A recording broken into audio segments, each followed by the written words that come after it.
Thank you. Can everybody hear me? I'm sort of echoing, so I think I probably am okay. Yeah, so as Gordon said, just briefly who I am and what my involvement is. So I'm from this part of the world originally, you might be able to tell. But for about, after university, for about 20 years, I moved down and was living in London. And when I was down, I'd always been into natural history. When I was down there, one of the rangers on the local parks was doing this thing in the evening where she was doing some sort of thing about moths with some sort of light. So I thought, oh, I'll go along, that'll be a good way to pass an hour or two. Went along and thought, it's quite interesting. Quite enjoyed that. Well, I didn't know there were all these things out there, to be honest. And then she said, well, I need some people to come and join me when I'm doing some other surveys, because you're all out on your own in the wilds in the dark. It's a bit risky. So has anybody like to join? I said, well, yeah, I'll come along. Don't mind helping out occasionally. Good way to pass the odd evening. And 20 odd years later, this is probably one of the main ways I pass my evenings, sitting out in the dark, looking for moths with a light. So as I say, I was down in London for 20 years. I was involved there with several natural history societies, particularly one called the Selborne Society, which runs a little woodland, one of Britain's oldest nature reserves, actually, where I took charge of the moth surveying and so on.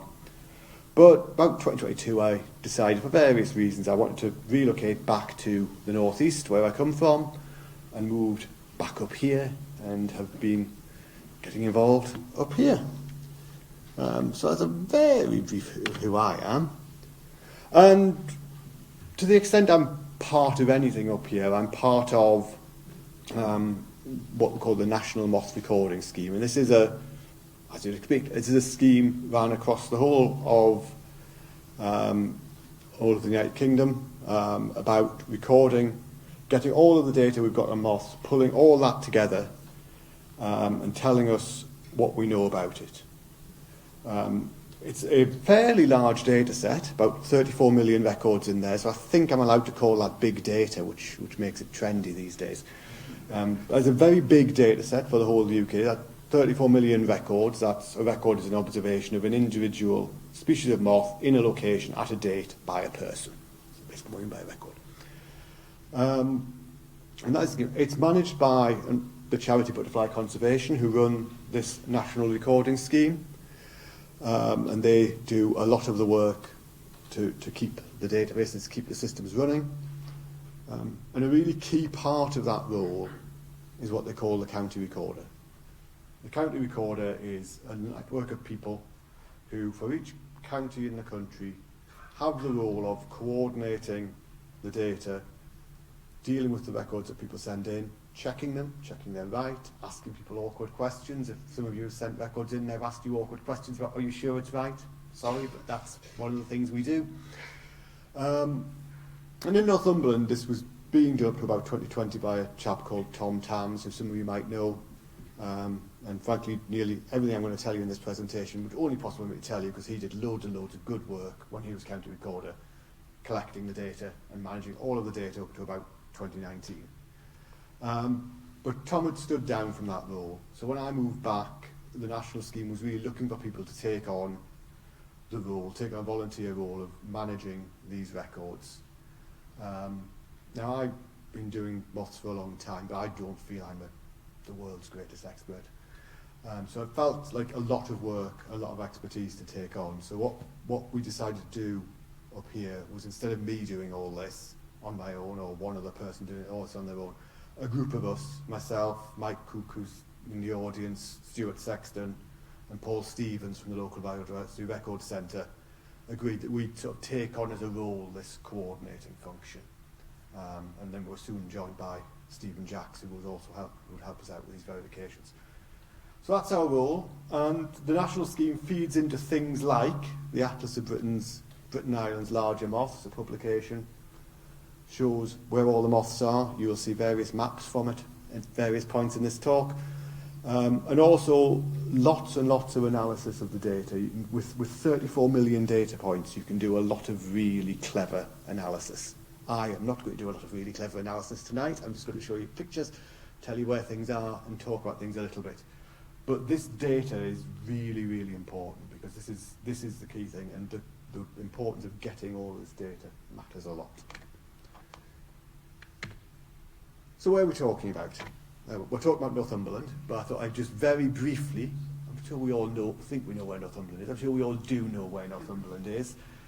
But just a little bit of history for people who do biological recording. Biological recording uses slightly different counties to the ones you might be used to. And this was a system that was set up in the middle of the 19th century by a chap called Hewitt Cottrell Watson. And it took what were the historical counties of Britain and then it sort of chopped some of them in half to try and make them all broadly the same size, give or take. There's 120 odd of them, which you can see in the picture off to the left. There we go, I'll put a laser point on. So you can see that split again. And for us, for Northumberland, you can't really see very many places on this map, but you've basically got down here, you've got Newcastle, you run basically along the Tyne for quite a way to about just south of Prudhoe, and then you come inland and go up all the way up to Berwick. So it's basically the historic county of Northumberland. The only reason I mention that is that's where we're discussing today. It does include places that aren't currently in Northumberland. So we are standing, for Moth recording purposes, we are standing in Northumberland today. Newcastle City Council might disagree, but you are standing in Northumberland today. So that's just where we're talking about and where we are. So I thought I'd briefly mention that. I'll not particularly talk about, we often do a lot with County Durham, which is just south of us. I'm not particularly going to talk about the neighbouring counties, except occasional reference to them today. I'll focus on Northumberland because that's where I've got the big data set for. But there are equivalent data sets for all the places around us as well, and equivalent information. And some brief comments, very brief, on the data I'm using, just so people know. These are the sort of things that when I'm talking about data, these are the sources of the data I'm using. So there's the Northumberland Moth records up to 2019 particularly. They're the ones that Tom had dealt with for us. And then since 2020, the team I've mentioned before, they've been processing more and more of the records in. I'll talk about the UK Moth Recording Scheme data. Again, all that data goes into the Moth Recording Scheme, but I'll talk about the Moth Recording Scheme data as well for some national stuff. And I've used the NBN, National Biodiversity Networks data, which again is largely the same data, but with some other stuff, just to give some distribution maps a bit later. That's probably what I'll say about data sources. Could talk about data sources all evening, but I think you'd get bored. Brief history of moth recording in Northumberland. So it's been going on for a while. People have been going out and looking for things for quite a long time. And the first record we've got, the first record we know of, if you know somebody who saw a moth before this, do let me know about it. But the first record we've got is from a chap called J. Wallace. It was in 1761. That was this species, the puss moth. And he found one of these up in Simonburn, which, for those who don't know, that's sort of northeast of Hexham. So Hexham, keep going a bit further northeast. It's a species that's associated particularly with poplars, willows, those plants, and it's something that still occurs in Northumberland, still here. Typically only a handful of records a year, 1 or 2 records from people a year, so it's not one that we're seeing in huge numbers. But it still occurs. It's a very attractive moth as well, rather like a puss moth. As I say, it's still here. But one of the things is, for these early records, quite often all we've got is somebody like Mr. Wallace went out and at the end of 1761 sent a list, said in 1761, here's some wildlife I saw. Didn't really say when he saw it in 1761, just that's when he saw it. So the first record we've got with an actual specific date attached to it was by Albany Hancock, associated with the Hancock Museum, of course. And this was a record on the 2nd of July, 1826, of this species, the latticed heath. He recorded this in Tynemouth. So not far into Northumberland. Probably wouldn't be Northumberland now, of course, but recorded in Tynemouth. It's a species that remains pretty common in Northumberland today. Feeds on a whole bunch of things like clovers, trefoils, lucerne, things like that. Rather attractive moth, and is a day-flying moth as well. It's one of the moths you can find flitting about during the day if you're walking through that sort of grassland habitat. And yes, this was again one of our early records, one of the early records where we had a specific date, the first record where we could say this is a fully specified, exactly when you saw this record. And all of the records up to this point were of moths flying around, adult moths with wings in their final form. So the first larval record we had was from another Hancock. This was from John Hancock. I think John was Albany's son, but people who know the local natural history community might remember that better. But another Hancock. And in 1826, John Hancock noticed and observed that the caterpillars of something called the drinker moth, and they look like this, they're a very attractive caterpillar. Lots of patterns on them when you look at them close up. Was very common on Prestwick Carr. It's one of the species that feeds on quite a variety of grasses, quite a variety of sedges, so it has a wide variety of food plants that it can cope with, that it can live on in that sort of environment. And actually this is still one of the most commonly reported caterpillars that we get when that's sent to us as records. I think because it's very showy. It doesn't tend to hide away, it tends to sit out quite openly on the grass and you can see it quite easily. It's called the drinker moth in case anyone's interested, because there were some early observations, not from Northumberland as far as I'm aware, of this caterpillar being seen to apparently drink drops of dew and drops of water, which isn't particularly well documented. There isn't a lot of documentation of larval stages of insects drinking. But this one did, so it earned it the name drinker. I'm not sure many people have then seen it drinking since, so I'm not sure how typical the behaviour was, but that's, as I say, our first caterpillar that we had. And then I was told not to put too many graphs in these talks, but you've got to have some graphs. You've got lots and lots of data, you've got to have some graphs. This is just to give you a sense of how the number of species recorded in Northumberland have grown over time, back from that very first record back here when we had one, all the way up to where we've got now. I just thought it was a useful way to show this, that you've got particular places where you can notice particular increases. So in about 1839, someone called Prideaux John Selby was doing a lot of recording at the Twizel estate. Twizel? I have no idea how to pronounce it. Somebody can tell me. And he, over the course of that year, obviously put in quite an intensive effort looking for moths. And you can see, just in the total number of species recorded, a big spike that's associated by that one person's effort in 1 year. And then in the 1880s, over a slightly more extended period, there was a lot of records from someone called George Bolam, which were reported mainly in the Berwickshire Naturalists Club's publications. So you can see again sort of a period of people paying attention to moths over the 1880s, 1890s, and the number of things that we knew about from Northumberland really building up again.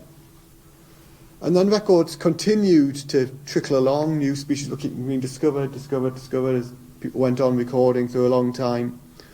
And then you probably start to see a really serious uptick here around about the 1970s and the 1980s. And I think that's due to two things, really. One is the start of development, the start of the common use of light trapping. This is the most frequent way we survey for moths these days, is we sit out, or we go out, and we have a big box with a big bright light on it, and all the moths fly towards the big bright light, they go into the box, and you can look at them. And this really revolutionised how we could look for moths, because previously what you were doing is you were going out after dark with a torch and a net and desperately trying to catch things. I was doing it last night. It's great fun. If you're ever bored of an evening, it's a great way to pass a couple of hours. But the light traps really got a lot more species in. That was also combined with increasing development of literature, of documentation that would allow people to be able to do this as amateurs, to be able to get more involved. And the combination of those two things really drove an increase in the 70s and 80s, and again, the number of species we were recording. And then from the 2000s onwards, again, there seemed to be a real growth in the popularity of moth recording, a lot of activity, some more, even more accessible literature produced, and lots more people got involved. Lots of people recovering from being bird watchers. They went into moths because they wanted to do something, more interesting. But there was a real uptick there again, and you can sort of just see that in there. Don't pay too much attention to it flattening off there. That's because we haven't finished processing all the records for the 2020 onwards yet, so it looks a bit flat when I plot this. But that just gives you a sense of how the numbers of records have gone up. Why is that not behaving now? Hang on. Okay. Right. And then I'll just, another graph, sorry. But this is just to show the number of records. This is not the number of species now, this is just the number of records we've got sitting in the Northumberland database, which is over 500,000 just for Northumberland. And you can see how the number of records we've got, so again, record, individual species, date, person, and location. And you can see on this graph, you can't even see the data way back here because of the scale.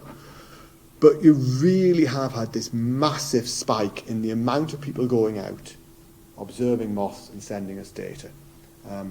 And because of computers particularly, and database software, the ability of people to just send us every single thing they've seen. This is great, by the way. This is brilliant. There is huge amounts of people going out doing lots and lots of effort, giving us lots and lots of data. It does cause some challenges, because when you want to interpret data, you can imagine if this is the sheer number of records, something could be massively declining, and you're probably still getting more records from it at this end of the data point, the series, than you are here, just because of the sheer volume of activity. So some challenges, some problems caused by this sheer increase, but this is very much in what I call the good problem to have category. I'd far rather we had too much data coming in, and meaning you've got to throw clever statistical techniques at things to interpret it, than we weren't getting data. So please go out and record.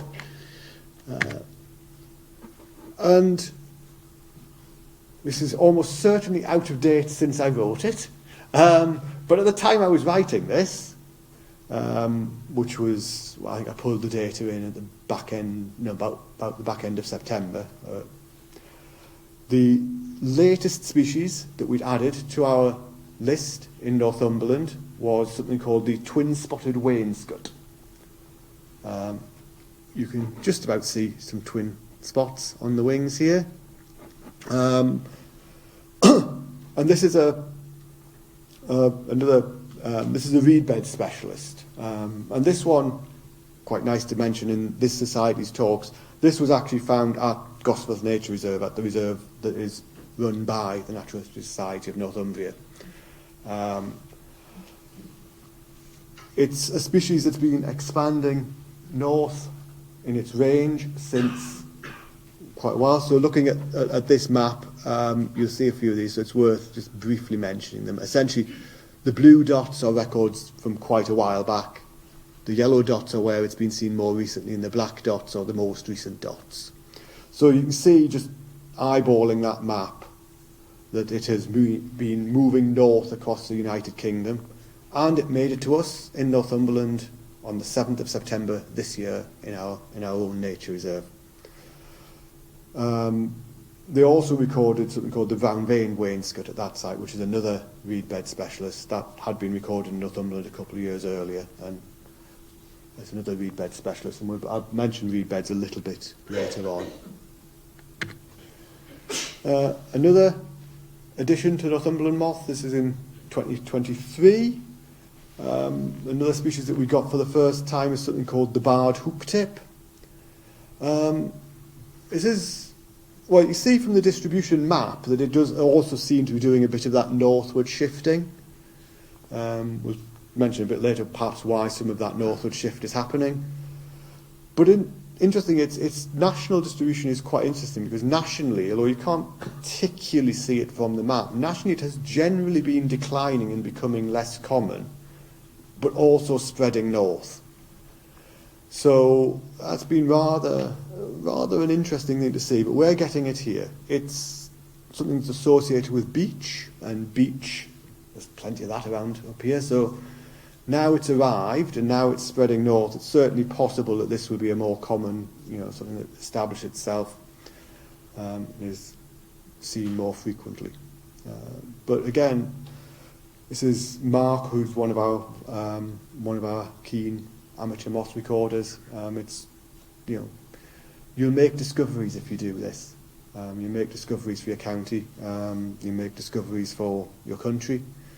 You may on occasion make discoveries for science, discover a species nobody's seen before. That doesn't happen too often. Although a friend of mine in London's just had a moth named after her because she found one that nobody had ever seen anywhere before. And then a few that were added in 2022 just to give a bit more some of the stuff that's arriving. So beet moth, this is one of our smaller moths. Can't really tell on these pictures the size they are, can you? But this is one of our smaller moths. It's associated, as the vernacular name suggests, with beets, sea beet and sugar beet. And mostly in Britain, it's known from the coast in southern England and Wales. But it can occur as a migrant. It has years where they just seem to burst out and go everywhere. And 2022 was one of those years. There were scattered records of them in all sorts of parts of the country where they were not known. And the first record for Northumberland was recorded by Stuart Sexton up in Howick. And he had actually several records across September in his site where he was moth trapping. I suspect this is just one that we got as an eruptive thing. I don't think it's particularly going to colonise up here. The association particularly with sugar beet seems really important, and we don't have, as far as I'm aware, any major sugar beet plantations in the northeast. But it comes up here. And then another one that we added, another smaller moth. I can't now get out of this mode. Never mind, let me do that. Is Montha langiella. Not all of the smaller moths have widely accepted names in English. Some of them just have the scientific names. And this is a bit of an odd one, because if you look at its national map, which weirdly I haven't included because they don't have them very well for the micro moths, but it's south of us, and it's kind of west of us, and it's kind of north of us, but we didn't seem to get it in Northumberland. And this was one that Andy Atkinson's found in Kenton in August that year. Found this one flying. It's a species that feeds on, its caterpillars feed on enchanter's nightshade and willow herbs. And its caterpillars live inside the leaves, so they live between the top and the bottom of the leaf, and they eat the thing from the inside out, and they form a blotch or a mine, so you can see the signs of them feeding. There have been 2 or 3 records of mines that look very good for mines of this from Northumberland since then that people have reported. But for something that's really not very well known from up here, unless it's been reared through from the larva, those records are still in the not certain they can be accepted category. But if you know somewhere, they're not particularly rare plants, willow herbs, enchanters, nightshades, if you go out and look for them, you can find these blotched mines on them, take a good picture of it, or ideally collect the leaf early on in the season when the caterpillar's there, keep it, rear it on, see what moth comes out. That would tell us even more. And a couple more that we added in 2022. Ancillus uncella. This was from Holystone by a guy called Chris Barlow found this. It's associated with heather. And again, it's one of those that has quite a national distribution, but doesn't seem to have many records from northeast England and southeast Scotland. Does seem to be a bit associated with the damper moorland habitats, so maybe we're slightly drier in the east of the country than they are in the west. Maybe that's why they get more of it over in Cumbria than we do. I do also wonder if this is a bit under-recorded. I'm not sure people go and sit out on damp bogs with moth traps very often. I do, but not everyone does. So I do wonder if it's a bit under-recorded and a bit more searching. Holystone is somewhere I trap on occasion, so I'm hoping I can find one of these next year. And another species that we've added, Calmatropha paludella. It's another reed bed specialist. And Andy Atkinson found some of these again on our own Gosforth Nature Reserve to associate with reeds, and he found one of these in 2022. And I'll not read all of the names to you, but I just thought I'd put a list of other additions on there so people can look at it at their own interest when we put the video up of this. It's interesting that we didn't seem to add any new species in 2020. Now, I think partly that's COVID. All the moth trappers were stuck at home in their own gardens, couldn't get out into different bits of habitat, couldn't trap as widely. It may also partly be just because we've had a bit of a gap in having a county recorder that people are sitting there with data that we haven't got to yet. So that may well change. But as of now, that seems to be genuinely that there was less effort because of all the restrictions in 2020. Now I'll briefly talk about habitats that we've got and just some of the different parts of the country. I'll talk about species associated with. So coastal habitats. Northumberland coastline is beautiful. If we had the weather, it would be absolutely ruined by tourists coming and enjoying the golden beaches, but fortunately the weather keeps too many tourists away, so it just keeps it for natural history types. But the coastal habitat's really important. This is one of the species. When I moved back up to this part of the world, I decided I was going to go and try and look for this species. I wanted to find it. The Portland moth. Portland, you'll notice, is not in Northumberland. And it's a species associated with coastal areas, and you can see it's got a scattered distribution around the country coastally. But you can see there's a nice little blob around our area. And if we zoom into that a bit more, what you can see is that's particularly the coast around, Holy Island and down from there a little bit, where there's a fair chunk of records. So this is one I recorded on Holy Island. I got permission to trap in the dunes there, ran a few light traps and managed to attract one of these, which was the main reason for going and trapping in Holy Island. So I was very happy that day. And it's a really attractive moth, and it's associated, as I say, with that sort of sand dune habitat. And another couple of coastal species that we also get, and the local distribution maps here again. The sand dart, a bit scattered, but again associated with that sort of coastal dune habitat. A very attractive moth that you get out on the coasts. And Archer's dart, which again from sands and shingles. This is another one I got on my Holy Island sojourn where I went trapping. It's another one. I had seen this once before in Norfolk, but I was really happy to get it up here. So those habitats are quite special, and those big sandy habitats with dunes that we've got here, they're not unique to the northeast coast, but that's one of the habitats that Northumberland is special for and has its own special moth fauna. And then the next one I've got down is moors and heaths, and I would include some of the peatlands in that we were hearing you talk about earlier. And this is one of the species that we get up here, scarce silver Y. It's a nationally declining species. It's shrinking in its population, which you might be able to see from the map here, that there's quite a lot of places where there were records in the past where they haven't got the black dots for the current records. And it's associated with that sort of moorland habitat.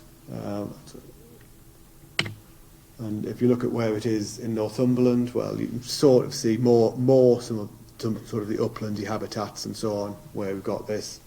This is one I took up on Holystone last year. And another moorlandy thing, just because another nice species, is the dark tussock. feeds on heather in this case, so it's not quite the damp habitat necessarily, but feeds on heather. And yeah, again, it's a bit of an odd distribution nationally. So you can see it's got a northern population that we're at the south of, and then it's got a southern population down on the south coast, and a few random scatterings through the country. And we're perhaps towards the south of its range here, but this is a very much heathland associated one. Sort of see that pattern in the local distribution as well on those sort of habitats. And this is another one where we get probably the bulk of our records we actually get of the caterpillar, because it's another caterpillar that sits out on the grasses, and it's a really funky caterpillar. Got big bright spikes and sits out there being really showy and really distinctive. That is one that we get a lot of. And then another really important range of habitat we've got in Northumberland. We've got a lot of conifers, I mean particularly Kielder forests, as you know. So I've put a couple of conifer species on here. The bordered white. Unusually for a moth, this sits in a very butterfly way with its wings flat together. I don't think I've ever seen one with its wings open of this species. But it has this really obvious broad white stripe along the wing. And pine beauty, which is a slightly earlier in the year species, but both of these are associated with pine trees, conifer trees, and potentially therefore something that the Kielder area is really good for. That said, that map's moved, never mind. You look at the map and there's not a particularly obvious association with pines, so I think they can use quite small stands of pine, gardens, individual conifers, things like that. Your Christmas tree, if you've got a living one, and plant it out after Christmas. But the habitat, the Kielder habitat is a good area to go. The one downside of going and trapping in the Kielder habitat is you will get eaten alive by midge. It's pretty much the only place I've trapped where I've had to wear an insect, full head net to do it. I'll just mention a few species that we seem to have lost. I've sort of chosen species I think we've lost, because I think these are species that we don't seem to have seen for a while, but I think these could all be here. So this is a challenge for people to get out and find. Argent and sable is a species that's really, it's declined nationally a lot. It's associated with young birches, and of course that means you need a birch woodland that's being managed and having trees cut so that they regrow. It's never particularly been common in our area, but the last record was from 1956 in Dipton Wood, so it probably isn't here. But if you know a good birch woodland that's being managed and regenerated, then do have a look at this species. Now, whoops, hang on, there we go, sorry. Just fighting the technology, just ignore me. Small brindled beauty. It's an oak woodland species. Another one that's been declining nationally, and particularly been declining from the north, which is unusual. A lot of the species that are declining in Britain decline more down south than they do up here. But it's been declining from the north. Again, never particularly common, but there's been a scattering of records in the 20th century, but none since 1974, when it was seen in Langley Castle. Another species that I think we've probably lost, or not seen many of, is something called the least minor. It's a coastal species. It's mainly associated with the magnesian limestone. There was a talk in an earlier lecture series for the Society about magnesian limestone, so go and check that out on YouTube. It seems to have declined in the northeast, and there's not been a Northumberland record since 1985. It is still going down in Northumberland, and in County Durham, sorry. This is one I got down in our neighbouring county to the south earlier this year.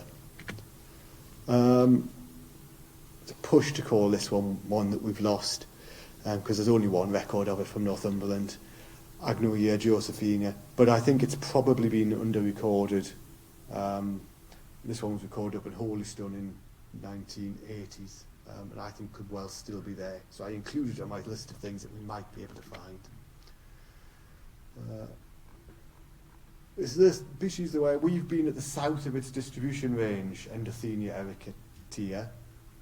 It's, as its name suggested, associated with heathers and particularly rough grasslands, actually, and marsh woundwood for the plant that it feeds on.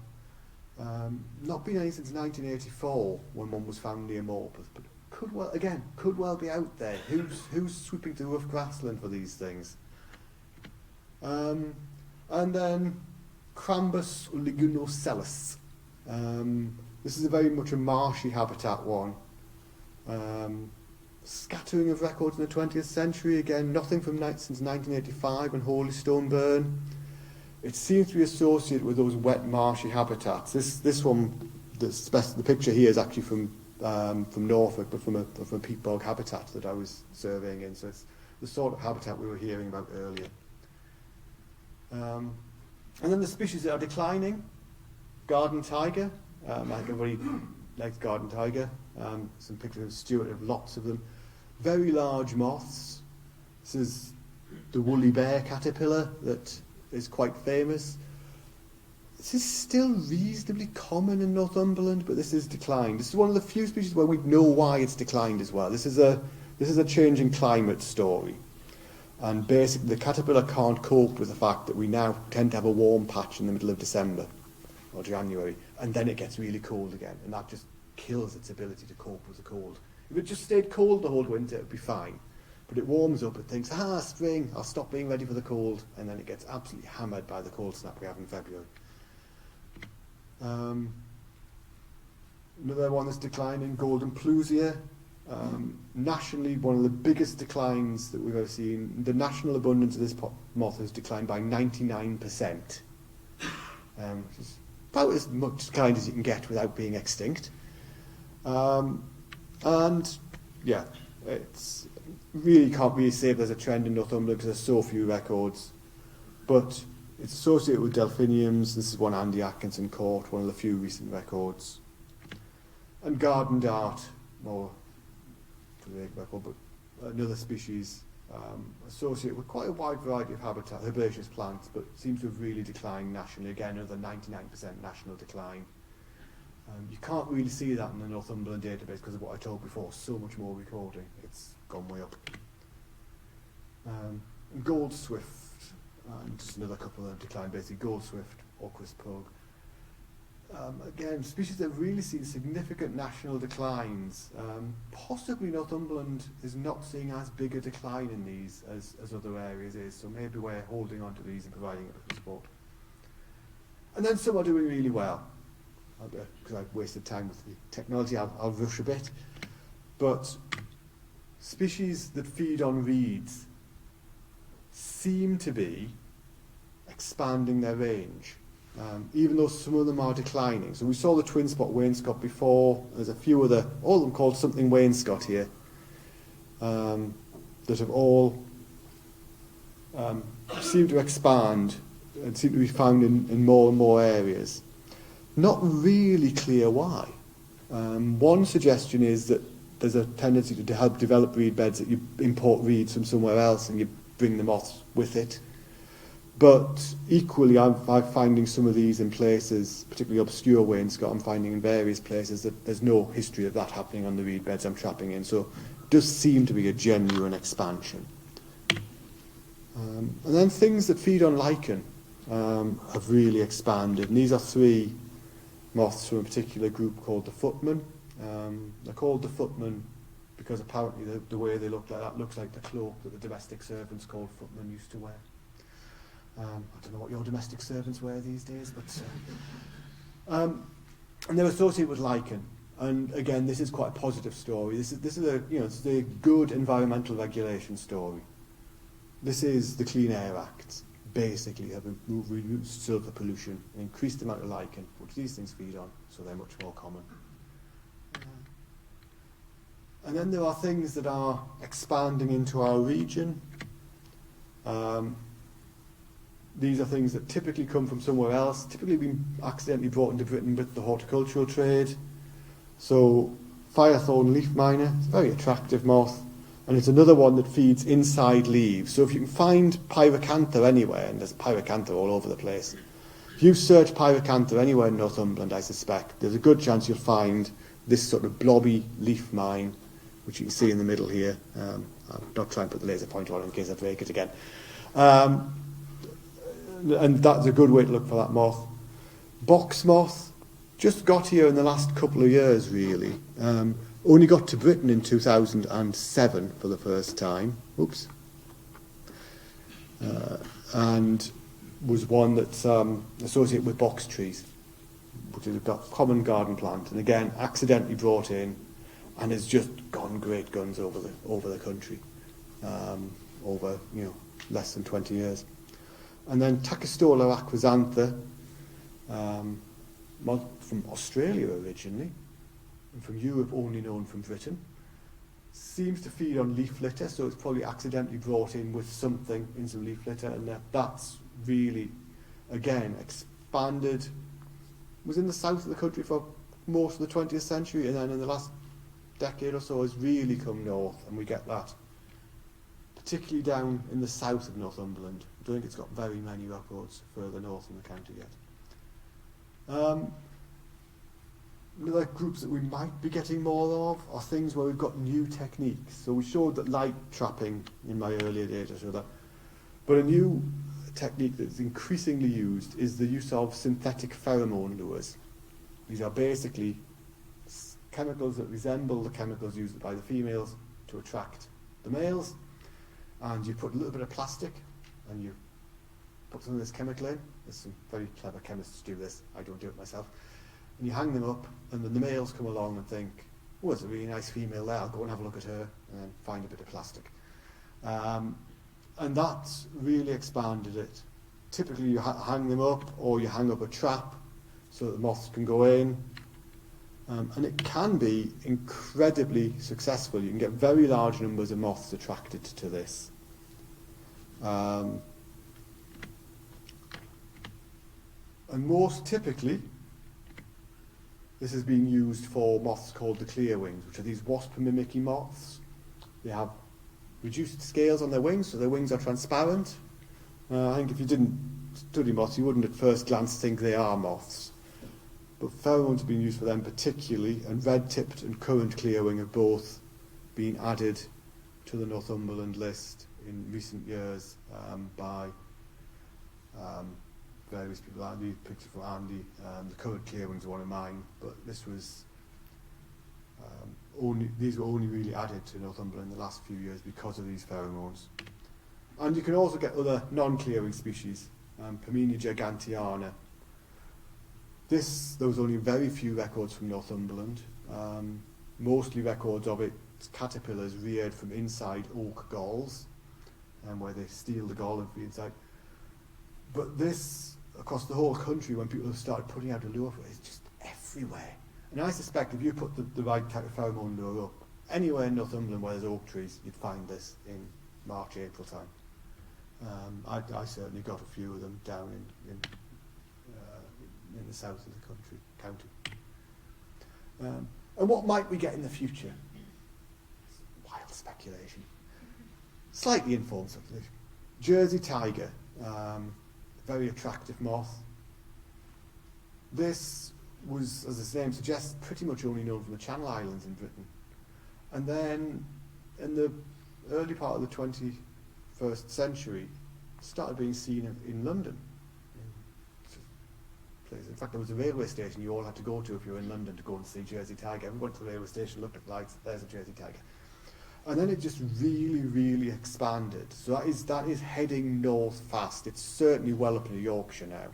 I think that will get here eventually. Pine hawk moth. I was actually slightly surprised this wasn't here already. It's a very big moth, big. And feeds associated with conifers. So we've got loads of conifers. Again, it's expanding north nationally, so if it gets here, it'll have loads of places it can find. And then, got to look closely to see the moth in that picture. Tree lichen beauty. This is one that's probably benefited from climate change. It's certainly benefited from the light pollution, the air pollution thing I talked about before, because it feeds on lichens. But up to the mid-1990s, there were 3 records of this for the United Kingdom ever. And since then, it's been expanding everywhere in the south of the country, moving north, and probably will get here. It's been recorded in County Durham. One of the popular moth field guides says it's been recorded in Northumberland, but that was an error. It hasn't been. But somebody can go and find it for me. And very briefly, why have moths declined? These are not particularly good pictures of these reasons, but land use change, agricultural intensification, the use of chemicals, the use of chemical pesticides and so on, has really hit insect populations. In case anybody knows which farm this is, I'm not saying this is a particularly bad farm, it just happened to be a farm I could take a quick snapshot of. Climate change, so there's a power station down the bottom there. Climate change, carbon emissions, again, that is really shifting distributions, although it might actually be causing species to expand in Britain for moths. So. And then light pollution. And there's been a lot of good work done out at the University of Newcastle actually about the impact of light pollution on moths. But that picture at the top is from just outside Crowcrook where I live, looking towards Newcastle at night. That's the amount of stuff we are chucking at the sky that things are having to cope with. And it's got to be having an impact, and there's evidence it's needed. So what can people do? What can people do to help us out with our records? Well, you can run a trap. You can run moth traps in lots of areas. It's really easy. Mike, who's here and will make himself known at the end of the talk, runs as part of the garden moth scheme an ability to borrow a trap. If you're not sure if it's for you, you can borrow a trap for a year as long as you promise to send us the records in. You can borrow a trap, have a go, see if it works for you. So do talk to Mike after the talk and get more information. And there's his details. But also looking for early stages of moths. We do a lot of light trapping, and it's great, and you should do it. But early stages are under-recorded. Caterpillars are really cool and really interesting. Lots of them just crawl around like the one there, caterpillar crawling around on a grass stem eating it. But some of them do really weird things, like they make little cases out of twigs, like caddisfly larvae in the water, but on land. This is one called Psyche castor that at the top right makes this little case out of twigs, and you can live in there and find it feeding. Some of them we've talked about before, mine leaves. They live between the top and the bottom of the leaf, and they eat out fairly distinctive patterns. You have to identify the plantiers for any of the botanists. You are good at knowing what a plant is. If you see a plant with these sort of patterns and leaf mines, take a picture, let us know what the plant is, let us know what it is. There's a good chance you can work out what the species is. I'm rubbish at identifying the plants. That one's an oak tree, I can do that one. I'm rubbish at. I'm searching for pupa, that's really specialised, but you can. And then when you've got your data, please send the records in. The best way, makes our life much easier if you do it using one of the top methods, either Moth recording website or the iRecord website. But if you can't use one of them, do get in touch with us. There are other ways we can get records. And that contributes to all of those things that we talked about before, all of the scientific data, all of the records and all the evidence. And then there's loads of places where you can get support. There's us, that email address will reach me and Mike and Stuart and so on, and all the people who help. There's some nice local Facebook group which you can join, very helpful people who will help you work out what you're seeing.